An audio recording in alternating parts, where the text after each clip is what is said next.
మీ అందరికీ పోపులో వేసే జీలకర్ర తెలిసే ఉంటుంది.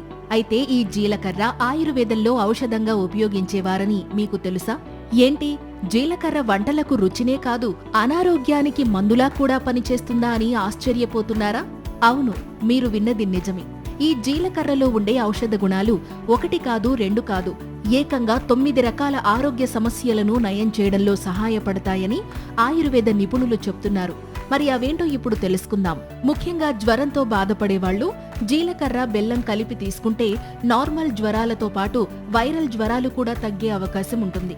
ఇంకా జీలకర్ర, సైంధవ లవణం మెత్తగా నూరి అందులో కాస్త నెయ్యి కలిపి వేడి చేసి తేలు కుట్టిన చోట రాస్తే నొప్పి నుంచి ఉపశమనం పొందవచ్చు.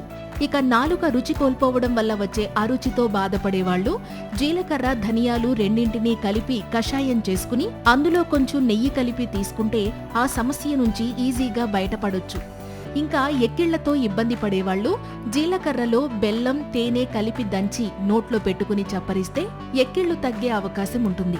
ఇక మోషన్స్ తో బాధపడేవాళ్లు జీలకర్ర పొడిని పెరుగుతో కలిపి తీసుకుంటే మోషన్స్ కంట్రోల్ అయ్యే అవకాశం ఉంటుందని ఆయుర్వేద నిపుణులు చెప్తున్నారు. ఇంకా బీపీతో బాధపడేవాళ్లు జీలకర్ర, ధనియాలు, అల్లం రసం అన్నింటినీ 1 స్పూన్ చొప్పున తీసుకుని కలిపి దానిని డైలీ 3 సార్లు తీసుకుంటే బీపీ కంట్రోల్ అవుతుంది.